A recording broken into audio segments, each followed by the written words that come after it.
Vedanta Swami Prabhupada ki jai.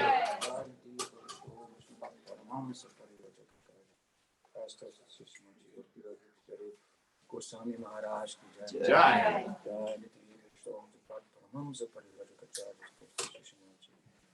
Bhakti Siddhanta Saraswati Shri Srimad Satchidananda Jaino Parivar Shri Sri Gaur Nityananda ki jai. Shri Ram Govinda ki jai. Radha Govinda ki jai. Gaur Bhaktabinda ki jai. Premananda ki jai. Om Jnana Timirandasya Jnananjana Samaya Saraswati Jena Vande Shri Krishna Chaitanya Nityananda Saraswati Buddhadev Chitra Sandopamando Vandeham Shri Rama Krishna Abhayacharanasago Sukado Paramanando Sundaro Sumadapriyo He Krishna Karuna Sindhu Dinamando Jagatpate Gopalesha Gopikanta Radhakanta Tapta Kanchana Gaurangi Radhe Ramaneshwari Rishabhanus Devi Pranamami Hari Priya Shri Gaur Nityananda ki jai. Gaur Vaishnava Guru Parampara jai. Gaur Bhaktivinoda jai.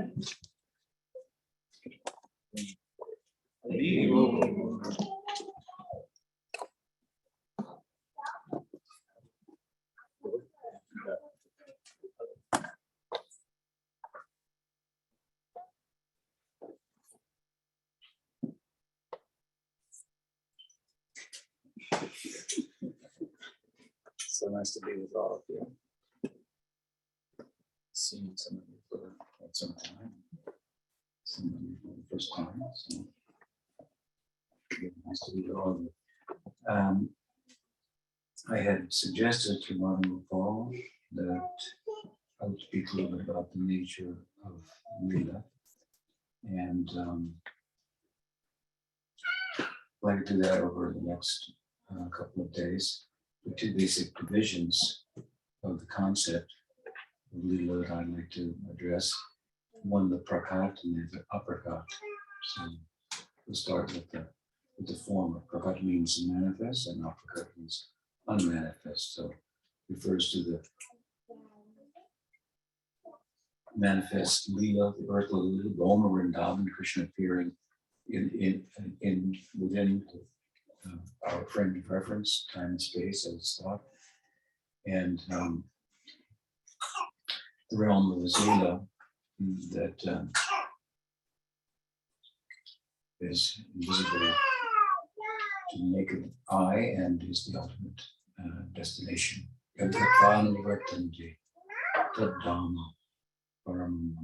Going there, we never returns. So try to cover that with a broad brush.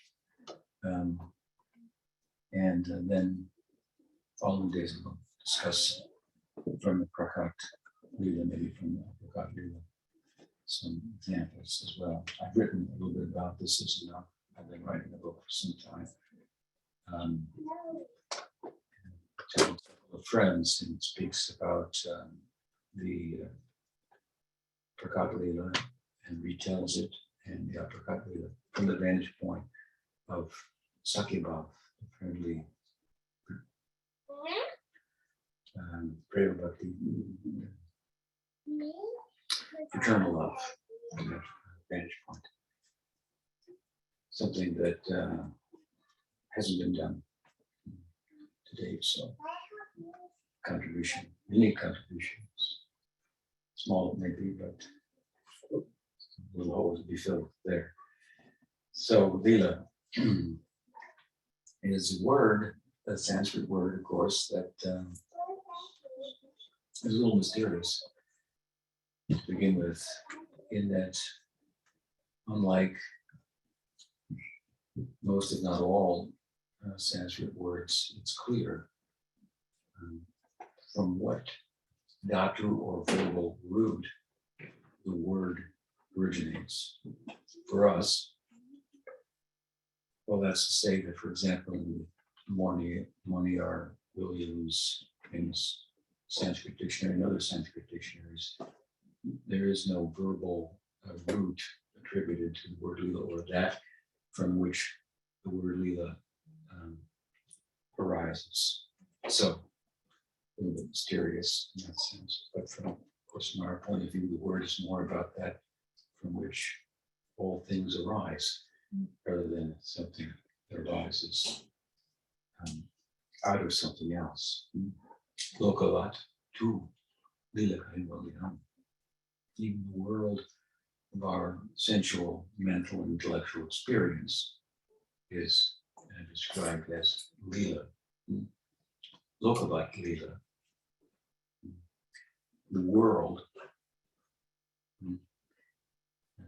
is nothing but an expression of the fullness and joy of the absolute. Lokavat tu Lila. So it has no reason, but it rhymes. It doesn't, that means it doesn't answer to our necessity to make the world that is, to make sense out of it. But as much as it's a Lila has the capacity, nonetheless, to capture our intellect, to arrest it, and allow that which transcends it, our own self, to come out and enter into the divine play of the absolute. So it's a big word, Lila, and I guess we look cross-culturally or etymologically, it's related to the Latin word ludus, from which the English word ludic is derived, which means to like spontaneous play. I like the definition of the word given by Sridhar Swami. Sridhar Swami is the famous Bhagavatam commentator that Chaitanya Mahaprabhu revered, showed respect for, and all the Gaudiya commentaries. The followers of Chaitanya Mahaprabhu refer to that seminal commentary of Sridhar Swami and elaborate upon it. In the Brahma Vimohan Lila, which is really the beginning of the Sakya center of the Bhagavatam, an important Lila from that point of view, and also from the point of view of Tattva, because there, of course, in the Brahma Vimohan Lila, we find the Lila narrative, or the playing out in story form, the key, as Jesus Swami describes it, the password to unlocking the philosophical implications of Srimad Bhagavatam, Krishna's truth, Bhagavan Swaya. It's a small one line of a verse, and one may question, how could he make so much out of one line? Deals on replies. Big things come in small packages. He says the sutras are very small, but they each have big meaning. So that's a line from a verse, of course, in the third chapter of the first canto, where the avatar tattva is introduced, from the features, from the subjects of the Bhagavatam, avatar tattva. In the context of introducing the tattva there, of course, and this point is emphasized. Amongst them, there are many, but Krishna's too.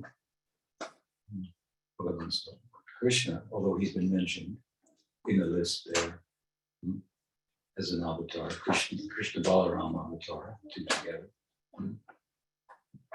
He is Swayam Bhagavan. So as I said, that important point that the tattva philosophy of the Bhagavatam revolves around, this is mentioned in the Gita, of course. In the Chatusloki of the Gita, 4 essential verses of the Gita singled out by Vishnu Tattva, who says that these are the essence of the text. And they begin with what? Aham sarvasya prabhu sarvam Tima bhava jantana bhava samambita. Raga bhava samambita. So Krishna says, I'm the source of everything. And he says, look, everything comes from me. That's to underscore the point. I'm the source of everything. Listen carefully. Everything comes from me. Everything. And those who know this, who understand this point, they are in a position to engage in a kind of bhajan, spiritual practice and culture, by which they can know me in most comprehensively. Is the idea. So if you want to love, and you want to love comprehensively, you have to give without expectation of return. But you also have to find an object in which you can impose the love that can then reciprocate in kind. And here's the problem, because we try to love, of course, we try imperfectly because we attach a getting to our giving. And we try to overcome that if we're wise, thoughtful, and we reflect on our experience and so forth. But then, even if we could give without expectation of return, if we don't repose that love in an object or person that's capable of reciprocating in kind, believe, and we won't get the experience that giving is the getting in all respects. So to give without expectation of return and to find someone who can take unlimitedly. The analogy of example of the body, of course, we have the stomach, which can, well, not unlimitedly take, but not as much as the tongue would like at times, which is the cause of indigestion, but comparatively speaking, other parts of the body is the center when it comes to eating. And mystically, if you will, by placing the food there, as opposed to any other place, it can be digested and distributed its energy to every other part of the body. So we have to find that center of the body of existence. So it is, of course, Krishna says more than Gita also that as they surrender to me, I have the capacity to reciprocate in kind. So he is that center. So finding that center, then we can give in ways that even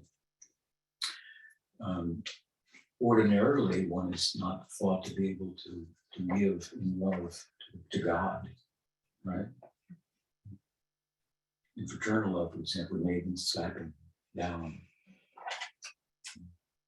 pin him to the ground. So very peculiar, but here the full face of love. So he puts the challenge in any way to approach me. I have the capacity to reciprocate. So the idea, anyway, Krishna's two Bhagavan Swami, they're in the heat also. And it says, knowing this, one is in a position to put Raga Bhava Swami to pursue the path of Raga Bhakti, which culminates in knowing me and as I am. Prabhupada says, as it is, as he is without all the hoopla and whatnot. That if we approach with, creates a distance between himself and ourselves. Worship creates a distance between worshiper and object of worship. Love bridges that gap. It doesn't turn the worshiper into the object of worship, but it causes a unity of the two that we call love. I often say, when in love, you and I become we. Doesn't cancel out you or I, but it's a dynamic, new unity, if you will. So this important point, as I say, we find in the Gita, is said to be the Paribhas Sutra, like the password to understanding the Bhagavatam appropriately. That's a pretty bold claim on the part of Jiva Goswami, for example. But he follows up on that, and all of our founding Gaudiya acharyas and successive acharyas do as well, in the sense that to know one is to love one. An old song, to know, something like that. And only but a good. So we don't find anywhere in any other religious tradition, any other Vaishnava Sampradaya, come closer to our own tradition, where Krishna is more flattered, if you will, where he's praised more, glorified more. So this is, of course, what I'm saying, is an expression of love, where they make so much about Krishna. But this is what our acharyas do. This is Gaudiya Vaishnavism, right? Chaitanya Mahaprabhu appeared in the world, and amongst his associates, at times in Navadvip, they had a flash. Is he Krishna? Again, he is giving love of Krishna, and no other avatar of Krishna can give love of Krishna. No other avatar of Krishna has Venu Madhurya, Lila Madhurya, Rupa Madhurya, Prema Madhurya, the qualities of Krishna. He's giving, they're not interested in that. He's giving interest in this. Maybe like no one else. Maybe he's Krishna. And maybe, no.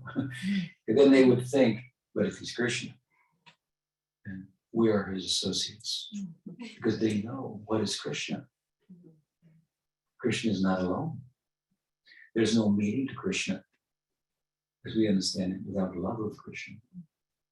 There's no meaning to Yashodananda without Yashoda. Therefore, Nitya said Krishna Prem, Sadhyagamamaya, Sharanadi Sutta Chitte Korehila. Nitya said Krishna Prem, that prem that we want to attain, it's already existing. It's not something you fabricate, make up. It's there, it's existing. We hope that our objective, our ideal is eternal. Here we create things that have a beginning and an end.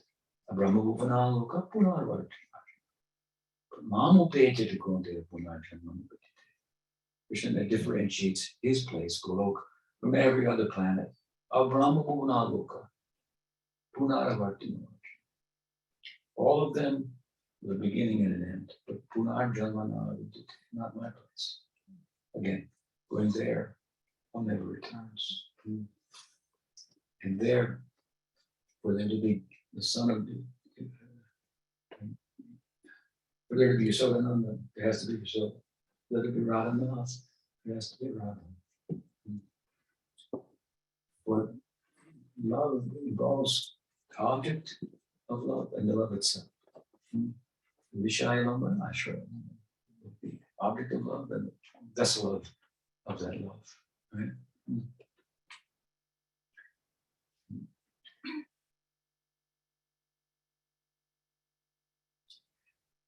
So they thought, Chaitanya Mahaprabhu's associates, see how well they understood Krishna. If he was Krishna, then his associates must be here, because Krishna is not alone.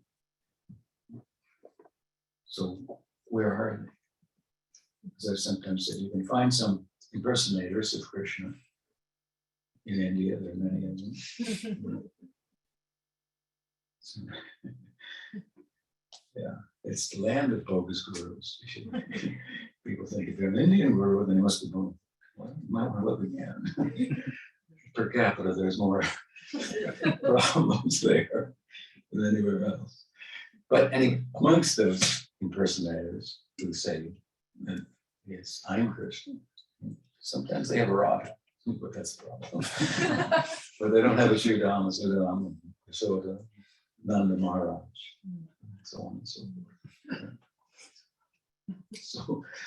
So they thought Mahaprabhu's associates must be who, if he was Krishna, where are his associates? And then they saw his oaks.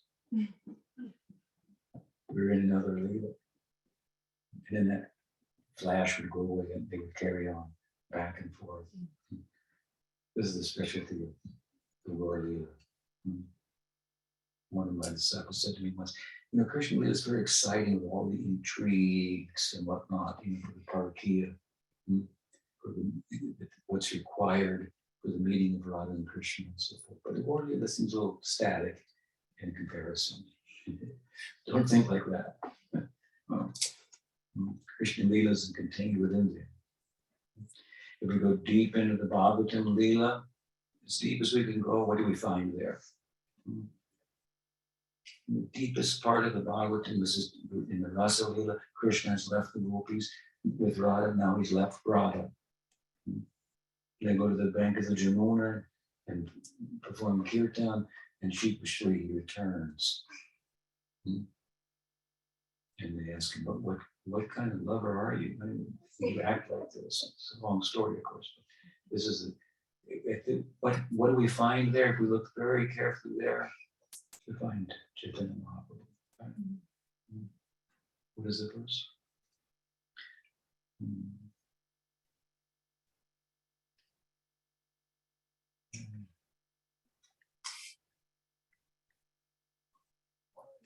Parayam,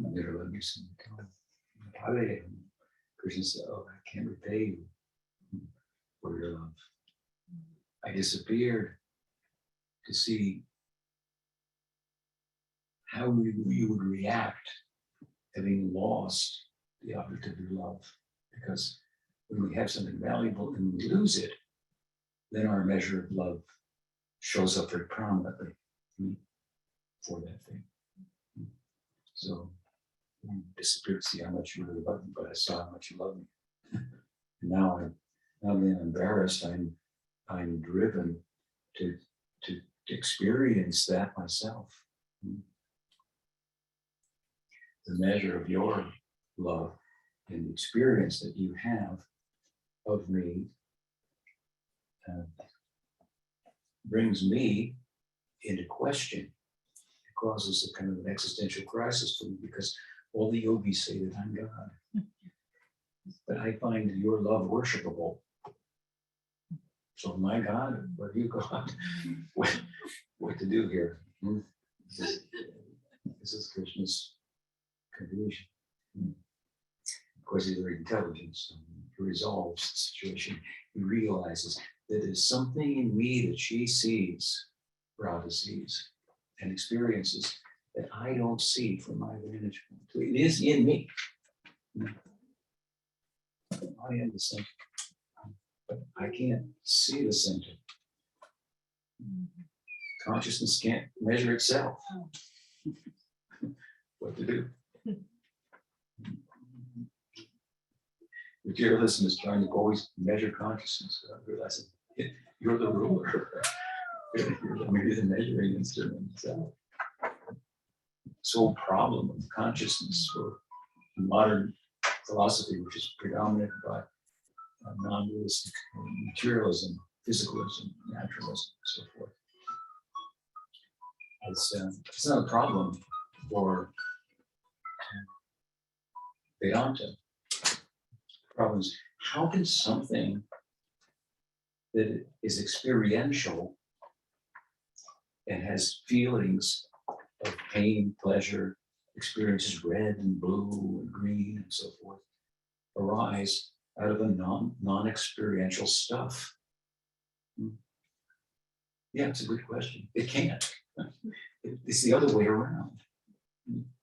That's, of course, the way down looks. So it's just like, what? You've got a big problem, a hard problem of consciousness. Can't figure it. It's because you're trying to make it fit into matter. Of course, it doesn't fit there. Matter fits into it. Things are ideas. Stones don't think, but they can be thought about. Think about it.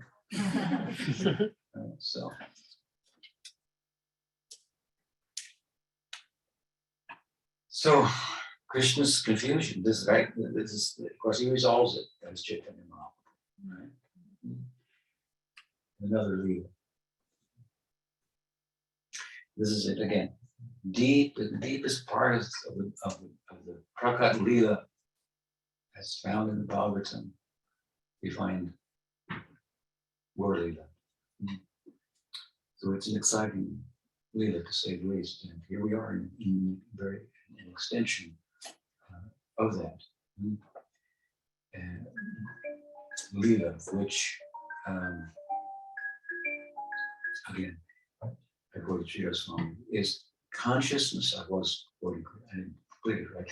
Sridhar Swami, who says in the Brahma Vimohan Lila, which is, I said, an important Lila, where the Krishna's Tu Bhagavan Swayam statement, terse statement, in the first canto, third chapter, is played out in a narrative, a Lila narrative. Krishna begins herding cows. They're so preoccupied with the playing that they tied their lunches up on the tree and forgot about them. So Lila Shakti has to bring in something to distract them from their play, so that they'll eat their lunch.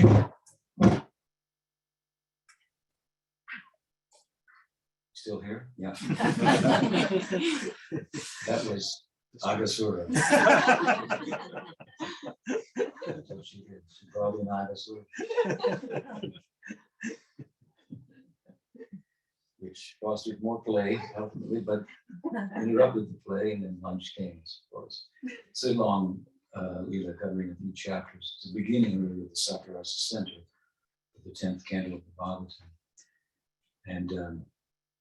And there, of course, as the Lila plays out, this tattva comes out as Krishna in place, brings Brahma, who thinks he's coming on his own, and shows him, I'm the source of everything, all the worlds, all the Narayans, all the Brahmas, all the Shivas. So in that, anyway, I referred to that because we're describing Lila, saying, well, it doesn't have a verbal root. Yes, it doesn't have verbal roots. It derives from, of course, it's the understanding of the word, nonetheless, has been arrived at by the way in which it's been used by the poets. So in Kavya, in the poetry, then the term, the word Lila is, it's a female or feminine noun used to play, pastime, drama. It implies that in Lila, there can be things that happen that extend beyond the realm of what we consider possible. Like in poetry, the moon can have wings and fly across the sky, and there's no problem with that. In the movies, they lived happily ever after. What we're seeking, right? It exists. This is a beautiful, encouraging message of the Bhagavatam. You can have it. It exists. You can love. The turn pursuit in this direction. That's all. So, at any rate, Sridhar Swami gave a nice explanation there in the Brahma Vimohan Lila of Lila. He says, consciousness expressing itself in theatrically. The dramatical play, I like it, of consciousness.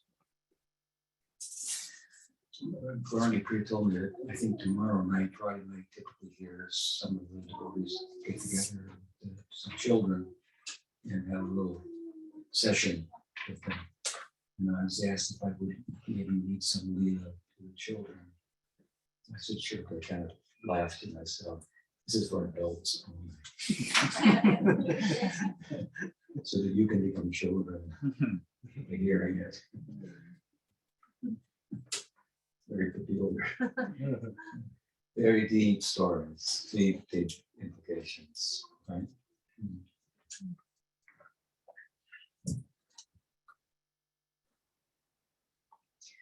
And again, from where the word is derived, we think more, it's that from which everything is derived. The world itself is a Lila. So Lila's within Lila's. Lila, the world, the Srishti Lila, is but the play, if you will, of a partial manifestation of Krishna, Mahavishnu. And then within that he enters. This is called the Prakat Lila. Prakat means manifest, the manifest Lila. But Prakat also means, interestingly, it means the best. So arguably, it's the best Lila. Now, it depends on the vantage point. It said, those sadhakas in this world, they want to enter into the Aprakat Lila. And those in the Aprakat Lila want to enter into the Prakat Lila. Jiva Goswami probably gives the most extensive description of the Aprakat Lila, which I don't want to get into too much tonight. I'm trying to focus on the Prakat Lila, but he does so in Gopal Champu. Aside from his certain ideas of his, this is the setting, I won't get into this, this is the setting of Gopal Champu. We're in the Aprakat Lila in Goloka, and the story of the Prakat Lila is being retold by two omniscient bards or minstrels who travel from village to village and put the lives of people in song, and they know about the past and so forth. They have this reputation, and they're related to the Norman. So they come to the village, and there's every evening there's entertainment, and so they're asked to entertain, and so they do. By how? In what way? By telling our lives. So they're telling the Prakat, and everybody in Golok every evening is on the edge of their seats. This is what the Prakat Lila is like, the human like Lila. Krishna manifests his human-like Lila in human society. So it's like a movie on location, has an extra feature. And this isn't the heavens here. This is a place. It's a fallen place. It's a place where everybody falls in love. Weakness. Love is weakness. This greatest strength that we have is our weakness. Love. I was on a plane years ago, and there was a movie, the final, I don't know what it was called, something like the final journey to Star Trek. Where they were, I watched part of it, and they were going to find God. Captain Spock or some Kirk Spock, and Spock was, I don't know about that. And I can't remember the details, but in the end, Kirk said he thought they found him in Spock's barracks in the human heart. And Spock, of course, shrugged his shoulders. Kind of a Gyani he was.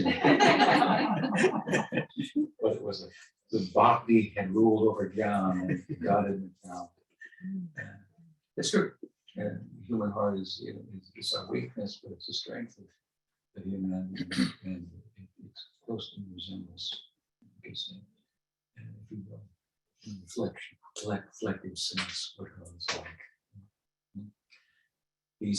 He's fallen in love.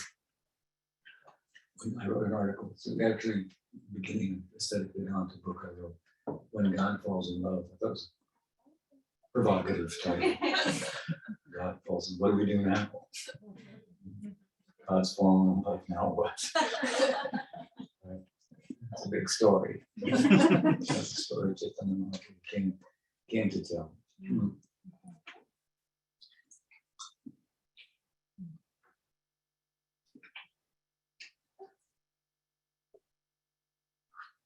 So the Prakat Lila, then, even literally speaking, we can say, from our vantage point, or from a certain particular vantage point, I was saying from Golok's vantage point, is the best, but from our point of view, it may be thought to be the best because it's an entry point.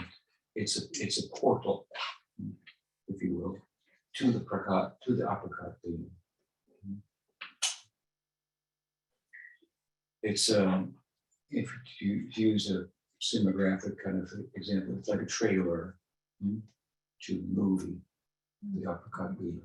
It introduces it to us, it tells us about it, it informs us about it. People think they have bhakti inside of them. But the Prakat Lila never came. Anyway, they don't, but it's made available through such.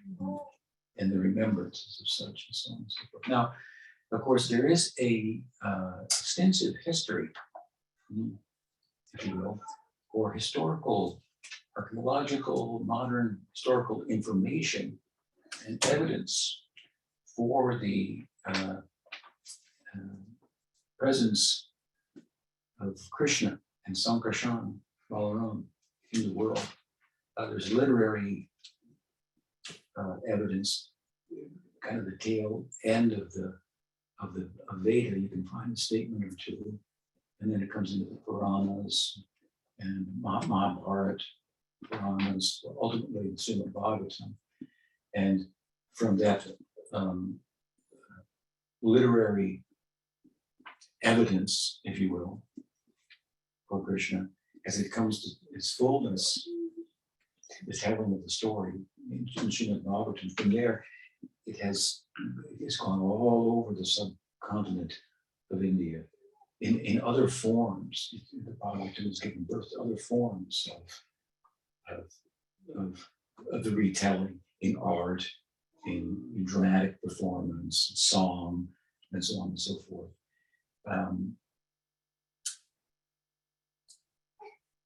The Bhagavatam's been translated, I think it has 80 some different Sanskrit commentaries. I think there's no other Purana that has one Sanskrit commentary. So it's very, very popular, and Krishna figure, very popular. There's also, as I say, archaeological evidence for Krishna coins with Krishna on one side and some Krishna Balaram on the other, or something like that. There's a lot of details, and people try to find these things. Sometimes the devotees try to find them to verify that Krishna is actually real. This is not the approach to take. This is not what the Bhagavatam is speaking about. This is a very Christian perspective. The Christian perspective is God, his son, actually appeared in the real world. We start with this is the objective world is not the real world. That's how we start. So now, so he's really there. Historical, there were actually witnesses. They actually saw him. And I'm not trying to put down the Prince of Peace at all, but I mean this is how the modern thinking of the churches and so forth, the Christian persuasion, they tend to put a lot of evidence on this. He's real because in the real world he appeared. But we start from the premises. What you see is not what you get. It's there, but it's not what it appears to be. It's Maya. It's illusory. It's potentialities only that the subjective consciousness brings into manifestation. It's complicated, right? But so that's we're not so much concerned with that. Just shocking to the Western mind. It has to date it and prove it objectively with a third party, how do you say, in a laboratory, right? Demonstrate its realness. We have to turn but to Chaitanya Mahaprabhu for the realness. We have a historical figure in modern sense, Chaitanya Mahaprabhu, by uttering the name of Krishna. He manifested more ecstatic love than has been recorded, witnessed anywhere in anyone from any religious tradition. That's an objective fact. And biography after biography after biography, secret biography, retelling how Bengal was affected by Chaitanya Mahaprabhu. You can't imagine. And how and see now how it has gone from there. One person from there came here, and here we are. So the Krishna story, evidence for Krishna, it's growing in the lives and the hearts of persons who take to his name, who follow Chaitanya Mahaprabhu and so forth. But still, we may be a little pressed. Did Krishna really come? Did you want to lift the Govardhan hill and all those impossible things? And so we have to think, what is Lila? What is the Prakat Lila? The Prakat Lila is, where do we find out about it? We find out about it in the Bhagavatam, right? The 10th canto of the Bhagavatam in particular. The whole book is about that, but it culminates in, okay, let's talk. We've talked about it here, a little bit in the first, mentioned it there, here. So now let's talk about the whole thing from beginning to end. Although it has no end. Prakat Lila appears to have a beginning, appears to have an end. Jiva Goswami says, like the deity. It's like the deity. Appears to have a beginning, appears to have an end. You can approach it, touch it, and so forth, even with your material senses and so forth. This is an interesting point. The deity has a beginning and an end. Or could have an end. Has a beginning. But it's eternal. How can something eternal have a beginning? What is the beginning of eternity? Well, it's the end of time. That's one way to answer the question, I suppose. But this is a curious feature, if you will, about Gaudiya Vaishnavism. In Vedanta, it's thought or suggested, stop trying to become, just be. You are what you're trying to become. You're trying to become pleasured. You're trying to become secure in the face of possible extinction.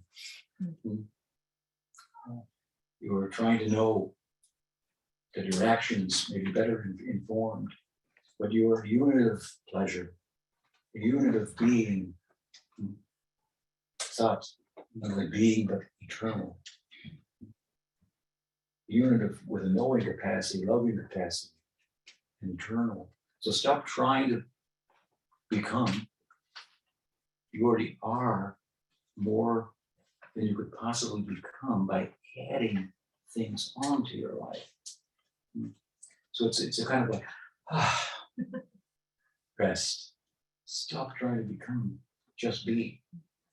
But Gaudiya Vaishnavism is so taxing. You can't rest. In love, there's no rest. In knowing, yes, you could rest. But in loving, there's no rest.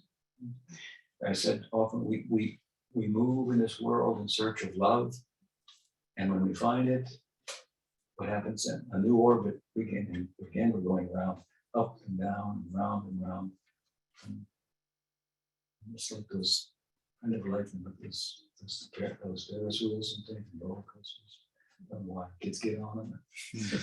You don't want to get off, but it's disconcerting at times. So love has an orbit, point is, of its own. So in Gaudiya Vaishnavism, there's the end of trying to become by adding, through acquisition, but there's also an eternal becoming by going in the opposite direction. So by taking, we're trying to become, and we'll end up by that less than what we are. But by giving,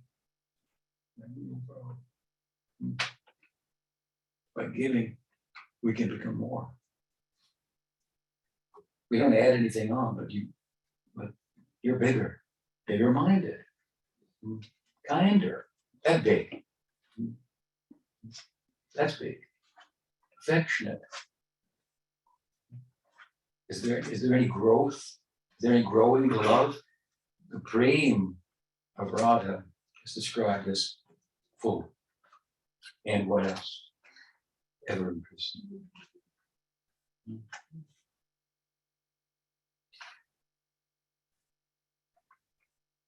We want to enter the Lila. That's our goal. Right? Prem Prayojam. Enter the Lila. This is our goal. And we have an eternal role to play there. But it would seem that it has a beginning, right? The point is that the bhavas are eternal. Sakya Bhav, I said it earlier, Madhurya Bhav, Nityasiddha Krishna Prem, Sadhikadama, these are eternally existing. This is Krishna Sarup Shakti in different forms. There's fraternal love, there's romantic love, there's parental love. And this Sarup Shakti is eternally expressing itself in newer and newer ways for the pleasure of Krishna, who can enjoy unlimitedly. So she's one step ahead of him. Like a good disciple, knows what a Gurudev wants before he asks, or before she even asks for it. Right? So this is Krishna's internal energy like this. So those bhavas are eternally existing and expressing themselves in newer and newer ways, always for the pleasure of Krishna. And you're one of those newer ways. There was a point, it said, where Lakshmi was shocked. What was she shocked by? What shocked her? I had never seen the face of Narayan like that. Half man, half lion, witness all the gods afraid. They had some material desire. He was the enemy of that. Only Prahlad could approach. Lakshmi could, but she was just shocked. I never seen him move like that. But Nrsimhadev is eternal. Right? So eternal, even beginnings within eternity. The deity is a good example. So it's very Gaudiya Vaishnava is theologically very complex, if you will, charming. And that's complex, so complex that if you just pay attention, it really has the capacity to consume your mind. Just the theological and philosophical underpinnings of the concept. It's very, and this is, as I say, Lila is the center, is what the Bhagavatam is about, but it's a deep subject. On the surface, it's a simple story, and maybe there's a moral to it. And there's that kind of reading of the Bhagavatam or the Ramayana, it is there in common. It's very, very simple. It's true. I mean, I used to think when I was younger, I used to not appreciate commentaries on the Gita that were short of what it was really about, if you will. But later I thought, oh, it's kind of cool. It's about all kinds of things. It serves that from a sociological point of view, from a psychological, from political, Gandhi and Gita and so forth. Krishna says, as you approach, reciprocate accordingly. See, so many different angles.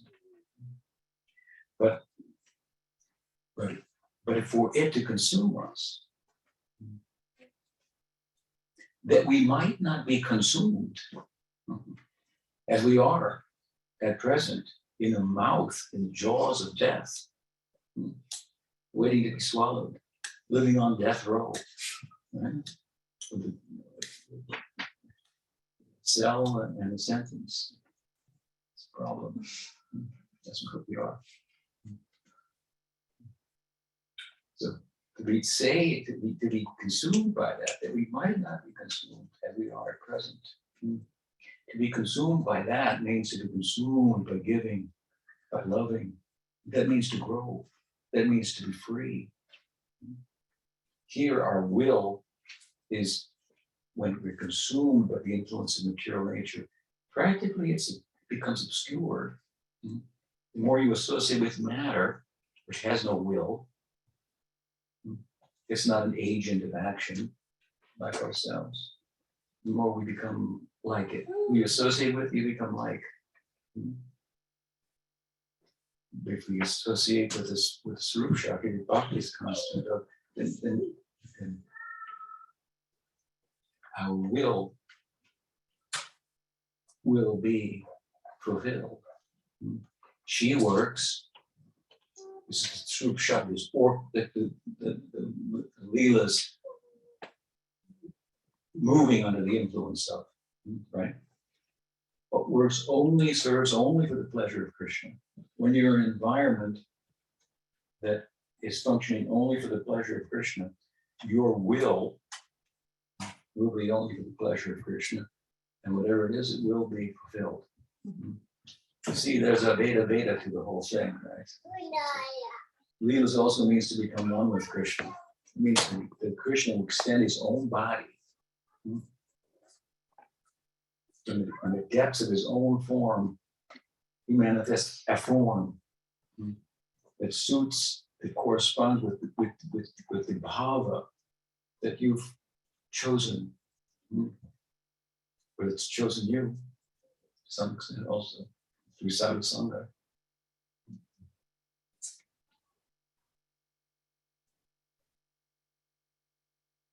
And through that body, Krishna further does what he does. Tastes new things, is another nuanced experience within this rasa or that rasa. So from a non-different perspective, Krishna is playing the sap powers through the swarupa and the bhava of each of us. We tend to look at it the other way, more emphasis on the difference between Krishna and ourselves. And for good reason. Both sides are there. So it has the power, properly understood, in so many commentaries, so many texts of Bhagavatam, for example, to really consume our minds, that we might, as I said, not be consumed by the all-devouring jaws of death that we find ourselves in. We come free from that. Not only free from that, but not an escape, but released. To live life in transcendence, to be the seva. So there's a lot of evidence, as I say, for the historical and archaeological type of evidence, actual, real evidence that there was really a Krishna. But this is not really much what we're concerned with. We're concerned with what? We're concerned with what Vyas in the Bhagavatam experienced when meditating, let's say, for example, on the historical Krishna. Samadhi Nanusmrata Vichestitam, Narada told him, you're very qualified. Go into meditation come back and do justice to bhakti that you have not yet done in all of your writing as a comprehensive means to remedial measure to the problem of material existence for the jiva.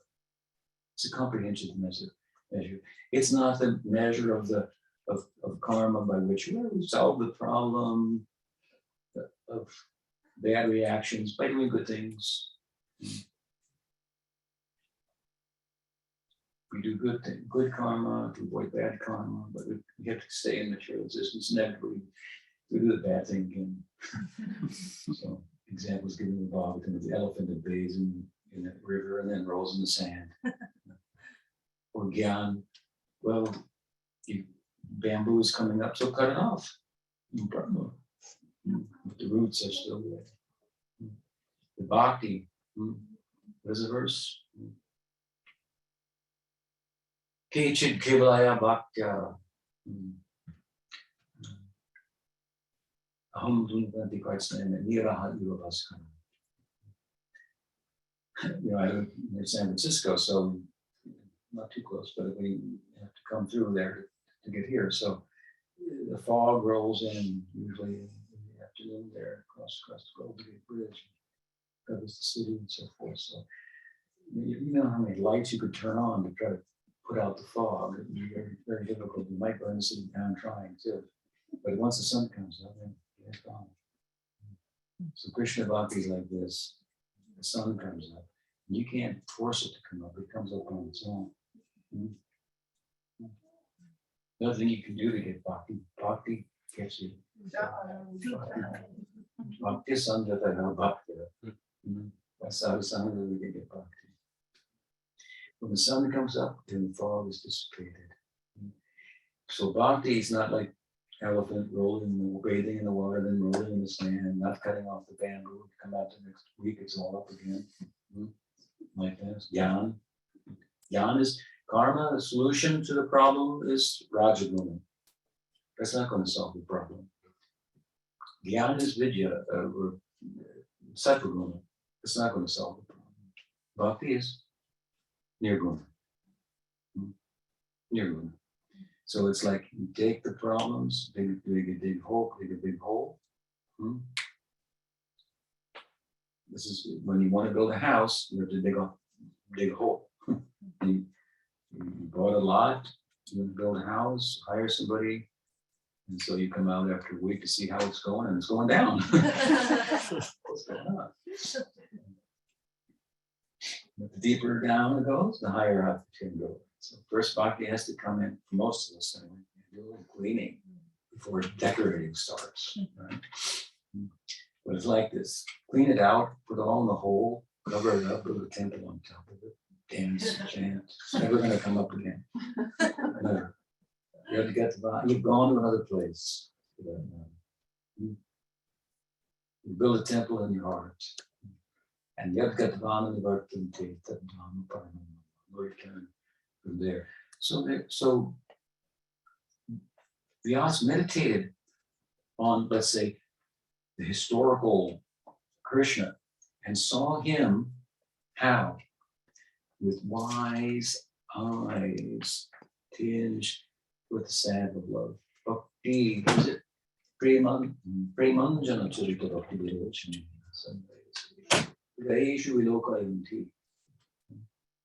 With eyes, wise eyes. So bhakti is not just some sentiment, as we can see. It's a lot of thought. Tattva, philosophy, theology, underpinning the drama of Krishna Lila. The wise eyes tinged with the salve of love. You going to see in a particular way. It said, probably just said often, everybody who saw Krishna didn't see him for what he was. How could they react to him the way that they did, right? How Arjuna saw him, it's another thing. Right? How Duryodhana saw him, that's different. But he was stored in detail. How he relate the wonderful activities of Krishna. So Vyasa, what is therefore the Prakat Lila properly understood, is Vyasa Samadhi that manifests in the form of the Bhagavatam, which says it itself is the Supreme Personality. no, the Bhagavatam. It That is literary incarnation. Idam Bhagavatam Nama Puranam Brahmasami. She's very well read. And distributed many of them too. The Bhagavatam is the literary Vanagamayavatada. There's a literary incarnation of God. Several places in the Bhagavatam it says this book is none other than Krishna himself. And in the end, the very end of the Bhagavatam, maybe the 18th verse of the 12th canto, 13th chapter, very second, third, last second verse, close to the end, it says what? That this Bhagavatam, it says, touch Shrinvan, by hearing about this, hearing this Lila of Krishna, the Bhagavatam, touch Shrinvan, Supathan,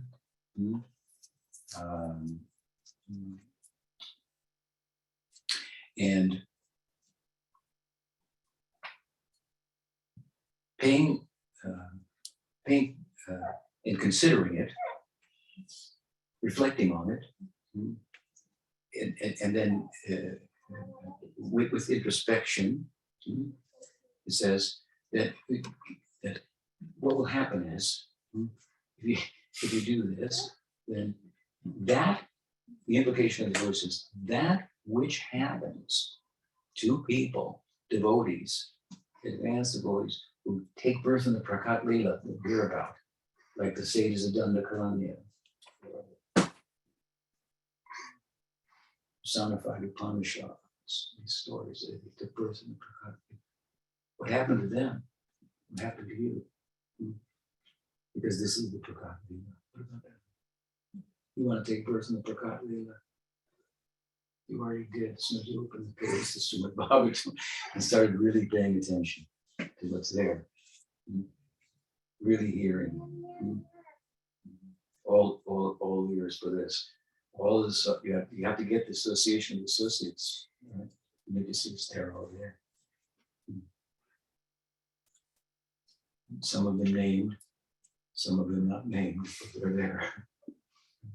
Some people say, well, if Radha is so important, why is she not mentioned in the Bhagavatam?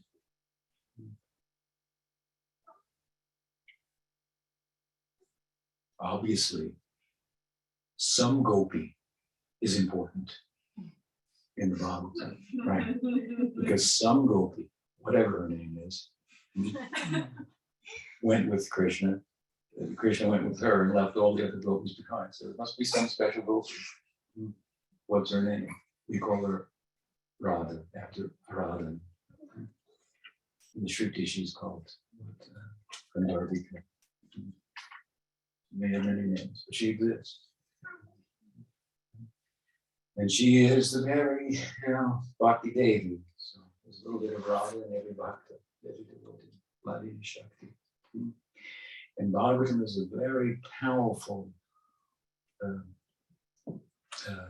dispensation, if you will, of bhakti. There we find the Prakat Lila. You just have to pay attention. And like the odds, then you can enter into this samadhi. And we've had this example.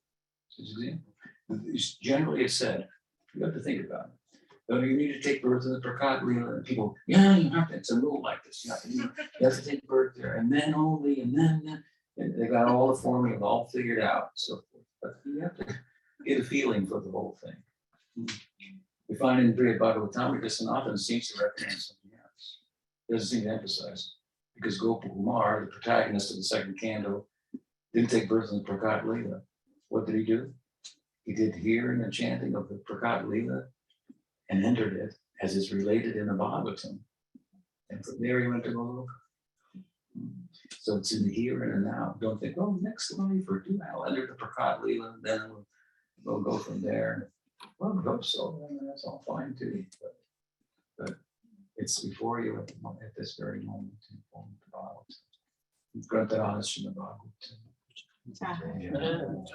Any question? Yes. So Maharaj, you said we don't have to try to become, but just be. But how about just being doesn't seem nearly good enough? Right. What I was saying is, there's an emphasis in Vedanta, especially in the Advaita Vedanta. Don't try to become by adding things onto your life. Just be. You are a unit of eternity, knowledge, and bliss. But in Bhakti, there is a becoming, right? So we're not just resting, stop trying to become, right? We're very busy, so love is very taxing, that's the point. So in Gaudiya Vaishnavism, there is an eternal becoming on the other side. I've given an example, mathematical example. Karma implications are like being in negative numbers. If we can go from there to zero, zero has a positive connotation in relation to negative numbers. The Gaudiya Vaishnavism, Chaitanya Mahaprabhu, puzzles the vast majority of mystics by asking, are there any positive numbers? While you're taking a breath, they're at zero. Are there any positive numbers? And Ramana Roy says, there's 108. And Mahaprabhu passes out. So there's a becoming, and it's forever. It's forever. Are there any new, are all the Leelas eternal? Yes. Are there any new Leelas? Yes. Unlimitedly. Gopakumar was referring to great Bhagavatam. He entered. It was a new Leela. Everybody said, who's he? Right. He was taken home, introduced to his parents. And he went there via this route, right? Without entering I'm not against entering the Prakat Lila. But especially if you're troubled by a rational mind, you may wonder, how can that Prakat Lila really, it's happening. It's happening in the Bhagavatam. This is the message. What else? Another question? Yes. Very much. Thank you for the lovely class. The last point that you mentioned, that the leader is alive, and that we can enter. Is it that that the Bhagavatam becomes alive, and by full absorption one enters this Prakata? That's right. You can enter the bottles. Like in and out kind of. Yeah, you can enter there. That is the portal. That, and Bhagavatam himself says, what? What's the verse? Krishna Swadhamo Bhagavate Dhamma Gyana Vidisa Kalona Stadisham Vesha Purana. After Krishna left, he remains present in the Bhagavatam. It's like the sun says, giving illumination and color. He remains. It's like, in Christianity, Jesus was going to come. He didn't come. He thought he was going to come in a few years, return, second coming. Extended a little longer, after all this. Actually, the church is the second coming. It's the GBC, it's the second coming. Prophets come again, he's still here. Something like that. But yeah, the Bhagavatam. I'm not saying that there's the ideas that the Leela's appearing again and again, universe after universe. And the Goswamis, they talk about this, they emphasize this. You might not think why they emphasize this, and who they were talking to, and how we might want to talk about it in the present time. Credibility in terms of how people think, and read the world today, and so forth. And by locating, if you will, the Bhagavatam, the Prakat Lila in the Bhagavatam himself, have a good answer for it. So the speaker of the Bhagavatam can actually transport the listener. No, that's the whole idea, right? The feelings, and the Bhagavatam, of course, is different than the other Puranas that also some which also speak about Krishna, and that it's the Bhagavatam is focused on the feelings that correspond with Krishna. So you have the Lila of Krishna portrayed in the Bhagavatam is spans over 3 locations: Vrindavan, Mathura, and Dwarka. And Krishna is perfect in Dwarka, more perfect in Mathura, and most perfect in Vrindavan. And then then if you study the Bhagavatam carefully, you see that the Mathura Lila and the Dwarka Lila are the purpose of that narrative, if you will, is to reflect back on the excellence of the Vrindavan, of the Braj Lila. I mean, you have, just to give you a crude example, in the 48th chapter, 47th chapter, 58th verse, 10th canto, Uddhava speaking. Uddhava's Shastravid. He's Krishna's advisor in Dwarka. He knows everything. Right? He's Krishna's advisor. Krishna says, what about that? And he quotes a verse, quotes another verse, and so forth. You should do like this. And why? So Krishna sent Uddhava to Vrindavan to give a message to the inhabitants and to the gopis in particular, ostensibly, but really he sent him there to, you're very nice, you're very smart, but you're pretty dumb when it comes to it ultimately. You think you're Shastra, I'm going to show you something that's going to turn your head upside down. Go to the Braj, leave it there, talk to those gopis. Give him this message. So he's giving them the message and they're responding to him and his head's spinning. Where am I? This is off the map of the scriptures here, where I am. Goodness. That place. So properly understood in the Mathura Lila, Dwarka Lila, Bhagavatam's not speaking about them as you could go here, you could go there. It's all emphasis on the Braj Lila.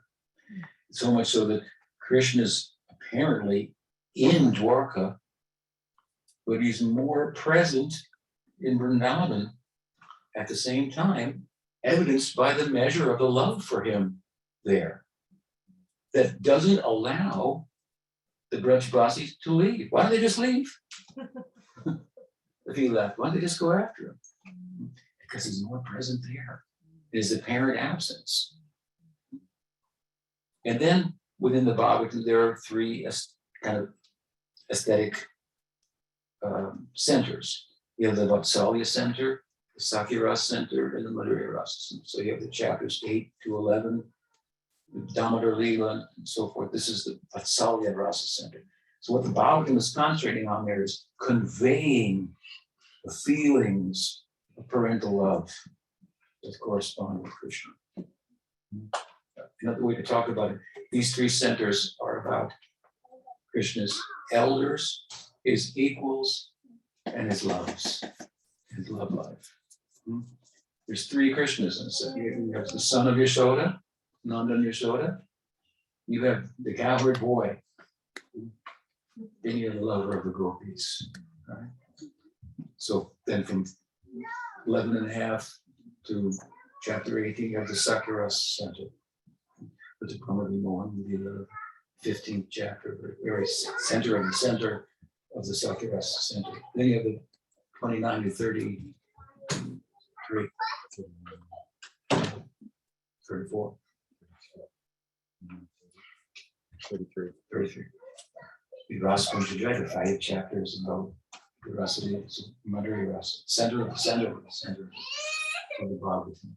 So the Bhagavatam is trying to create, unlike other texts, it's a rasa text. So it's kavya. Nigamakopataroga, Sukumakadamrita Bhagavatam, Devato Bhagavatam, Rasam Malayam, to drink this elixir. And if you pass out, you don't do it again. Amen. circling around.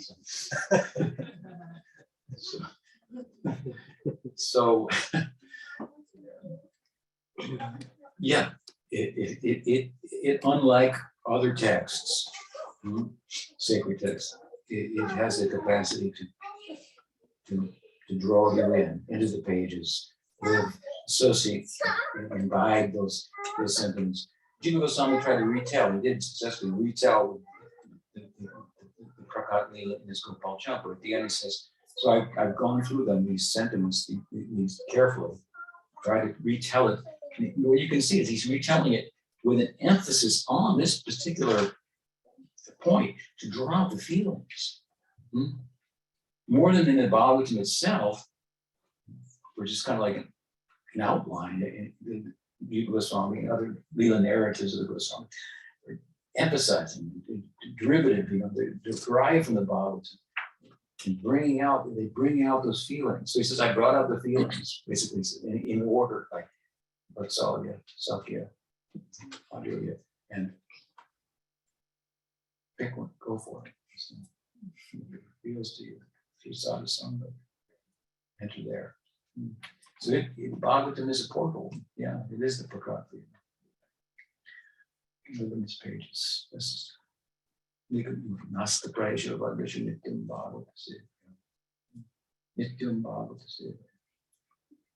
Shri came with me and said, Marsh, you read a lot of books. Any book that you regularly read, what did I say? Bhagavatam 10th Canto. Bhagavatam, yeah. Mostly the first, 45 chapters, 47 chapters. That's the better half, the 90 chapters. Mature Lila and Dwarka Lila.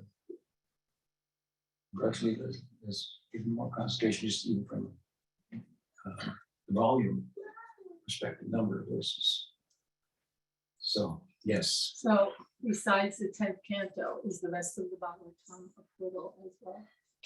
Well, yeah, of course, it's support. It's the rest of the Bhagavatam is all supportive of the 10th canto and shedding a light on the philosophical implications of it. So that's why Prabhupada would emphasize reading the earlier cantos and so forth.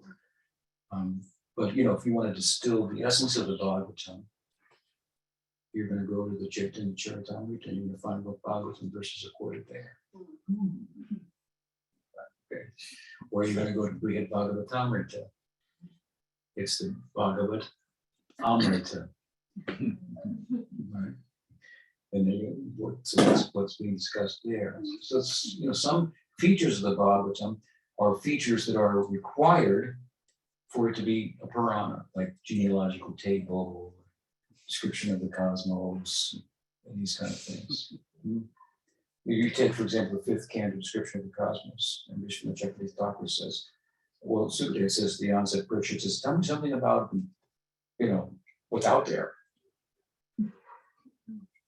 I know this is mostly about who's asking the question, but and what's in there, but what's out there? Anyway, Sukadeva says, well, I'll do the best I can. I'll recite to you what other tellers of the Purana have said, but it's basically a magic show, he says.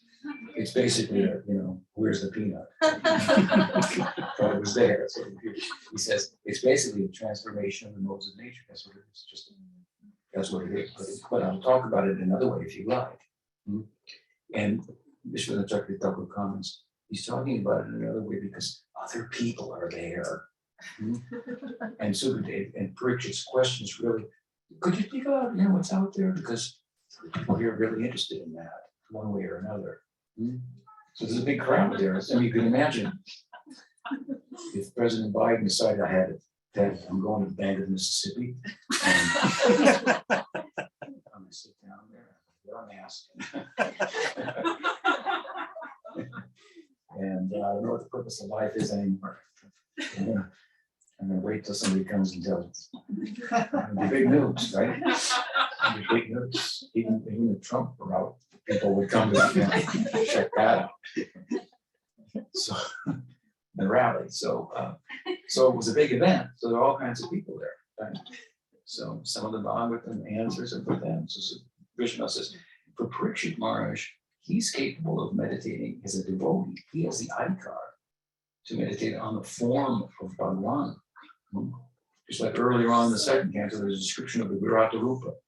So that it begins to speak to Parikshit, speaks about the universal form. It's for somebody else. That is a way of thinking about God. Devotees, bhaktas have the adhikar to meditate on the form of Krishna. So Vishwanath reasons the description is for mystic yogis who are really, like all those subtle chakras and stuff like that. They're really, so it's like describing the world from the chakra point of view. And there's Jambu, and then after it's all over, of course, that description in the fifth canto, after it's all over, at the very end of it, there's the description of the hellish planets, and we come to the sixth canto, and Parikshit Maharaj says, "Oh, is there any way that people don't have to go to that hellish planet? I like that part too much." And then the story about Jamila. Nam Sankirtan is emphasized. It's like building up to the cloud. Sounds pretty bad. And I'm in that world, and I did that.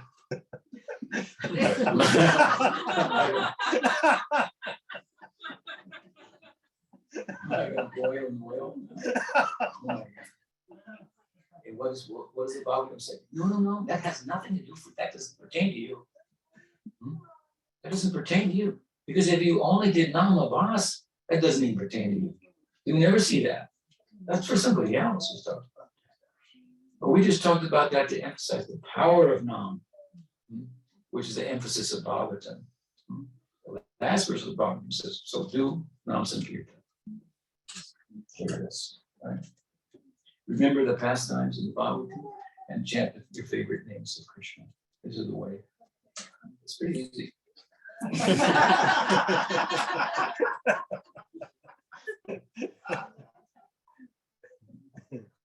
So the whole thing is the whole build-up of the fifth canto there, that part, is to emphasize the efficacy of Harinam. The people read it and just get caught up there and think, yeah, they're going to heaven. Get them. Or they want to, they like, there's not a lot of examples. They like the Srinivas. But they don't like Prahlad. Prahlad didn't see any enemies. They like the Srinivas. I had some conferences like that years ago. Yeah, get them. That's not what it's about. Bhagavatam is about what we have in common, right? And the common wealth that we have of the blessing of Chaitanya Mahaprabhu. So it's a big blessing as we see the possibilities. The prospect is coming before us. How we should be humbled by that and appreciate one another and anybody who has any interest. We may not be able to associate closely with them because they have other interests as well, but they have other interests in us. So we respect them from a distance. Create enough distance you can respect anybody. That's the secret. Yes. I was wondering if you could shed some light on the different rasas, like in the spiritual world, of Vatsalya ras and Sakya ras and Madhurya ras. My understanding of the spiritual world is only a little bit more than a Christian understanding of heaven. It's like up there in the clouds, and Krishna's eternally youthful or something like that. But it seems that the Damodar Lila and Krishna as a little baby, is that unique to the Prakat Lila when he manifests in like the human realm and takes birth, or is there this small child Krishna in the spiritual world, and the bigger child Krishna who's playing with his friends, as well as it's like somebody wants to go to heaven with their family, but they want their kids to remain, kids. The kids are waiting, hey, I want to have my own kids. How's that going to work? Right. I don't know if I want to go to the same heaven as you. I mean, so that's the question. It's basically the same question. So the way we answer that is we have an answer for it. It's something you see, really, whatever is in the Prakat Lila is in the Aprakat Lila. Mhm. And it's a trailer of the movie, right? Mhm. But it may be played out. The bhavas are the same. Mhm. So the bhavas that make up the Prakat Lila are the bhavas that make up the Aprakat Lila. They may play themselves out a little differently in a human-like setting, to attract our attention and so forth, but the bhavas are the same. Now, each of the Leelas is also eternal, right? So, is there a baby Krishna in Goloka and an adult Krishna? It's like this. If you go to a big movie theater, then you enter there and there's 6 or 7 or 8 or I don't know, a dozen different doors you could go in, and the same movies are playing in each one. But if you're riding a long distance airplane, they have sometimes all these movies are playing at the same time. You just turn the channel, turn the channel, turn the channel. So every Leela of Krishna is eternally playing out on a different channel. Those channels are called prakash, or they're just like windows or like sections. To give an example, within the Prakat Leela, when Krishna married 108 queens in Dwarka, each queen experienced that he never left her palace. Each one thought that he was. So each was experiencing a different prakash. So we'll come to this maybe if we talk about the Prakat Leela, because the Aprakat Leela focuses us as sadhakas on a particular prakash that we are going to enter. There are other prakashas that from other types of sadhana and other sampradayas we can enter, and that's going on.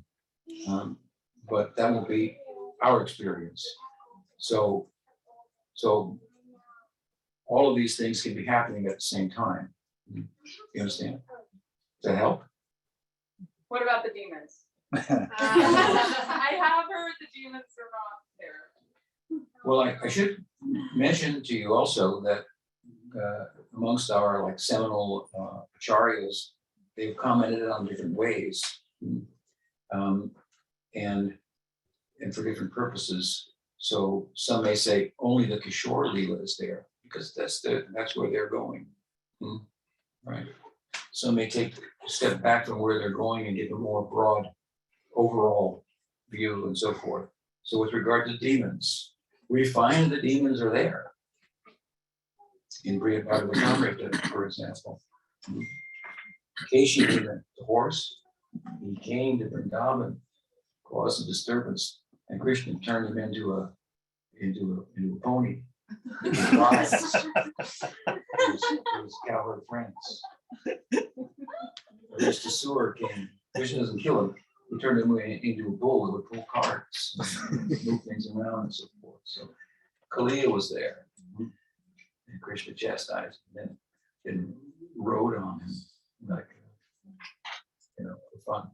So the idea is that the bhavas that arise out of the presence of a demon. So let's say coward boys are never afraid of Krishna, so they don't experience Bhayamkar rasa, the rasa of fear in relation to Krishna, but they might experience fear in relation to Krishna. Maybe more Mother Yasoda might fear of a demon. She dreams about a demon, so she experiences this Bhayamkar rasa indirectly in this way. So these demons have a part in fostering different feelings, all of which are part of the Lila. So the feelings arise. There may be rumors about demons. They don't show up, or there are ways in which they're talked about. But the essence is that the bhavas that arise in the devotees out of the presence of the demons does exist. Interesting. Yeah. Okay. So it's nice to be with you all. Very much appreciate it. And hope we get together again tomorrow. Gandhara Srimad Bhagavatam. Jai. Oh, Premanandi. Hare Bhaktivinoda Ki Jai. Jai.